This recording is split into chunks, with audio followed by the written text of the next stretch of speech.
Hi, subscribe to Books on Toast or a pigeon will poop on your head. Okay, bye.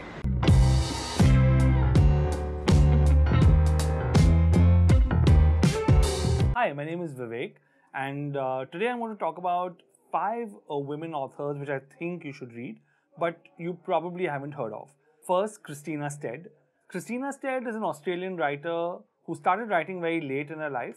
However, her book, The Man Who Loved Children, and don't go by the title, it's about a dysfunctional family and it is absolutely fucking brilliant.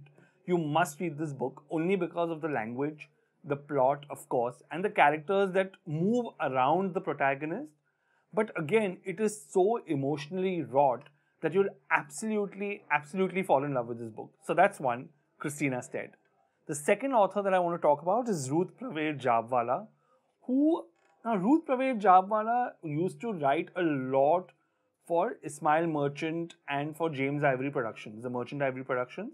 She used to write a lot of screenplays. She's also written a lot of novels. But it's just that people probably know her, if they do, as the author of Heat and Dust that won the Booker Prize. Having said that, there are other books by her that you must read. For instance, The Householder, which is a comic book and yet it talks about this man trying to find meaning in his life in independent India. So it's set about in 1950, 1951. And he's young, he's a young teacher, just gotten married, and how he has to take care of his family. So right from the bachelorhood stage to the householder stage. It's a great book and I think everyone should read it. The third author that I want to talk about is Aruna Chakravarthy. Now, Aruna Chakravarthy, besides translating a lot of Bengali fiction, has also written a lot of books. And the book that I want to recommend is Jorasanko. And the reason I'm recommending this book is it's about the Tagore household and it's about the women in the Tagore household. The daughters-in-law, the mothers, and how patriarchy worked in that household at that time. And yet, what's surprising is that the Tagore household was one of the most progressive at its time in terms of women emancipation, and yet extremely regressive at the same time. So a lot of dichotomy there. But having said that, you must definitely read Jorasanko because it will open your mind to a very different point of view and to a very different time. The fourth author that I want to talk about is Penelope Fitzgerald. Now, Penelope Fitzgerald, another Booker Prize winning author, and yet I don't think too many people know of her or have heard of her. The one book that comes to mind, which I think you must read, is called The Bookshop. What is The Bookshop about? The Bookshop is about this lady who sets foot in this quaint English village, and the first thing that she wants to do there is open a bookshop because the place has no bookshop at all. I think English town though, not village if I'm mistaken.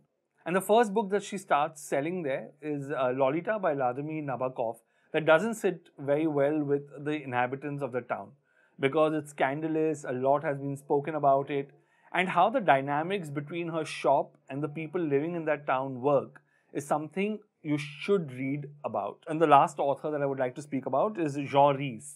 Rhys was a Dominican who kept moving from West Indies to London and again from London to West Indies.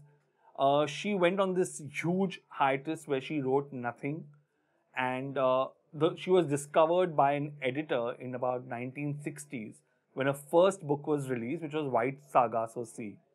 However, the book that I want to recommend by her are her collected stories, her entire stories. It's called the collected stories or the complete stories. And the reason I'm mentioning those short stories is because every story in itself gives you a glimpse of the universe that she inhabited, which was of loneliness, a solitary life, a lot of alcohol abuse, the men who exploited her and she flitted from one man to the other. But having said that, there's a lot of feminism at play in her short stories. And every short story is very assertive in that sense that it talks about how a woman is expected to be by the society and how she really is when she's free in her mind and body. And I think you must read Rorys just for that. So again, just to do a quick recap, the 5 authors that you must read are Christina Stead, Ruth Prabhu, Jhabvala, Aruna Chakravarthy, Penelope Fitzgerald, and Rorys.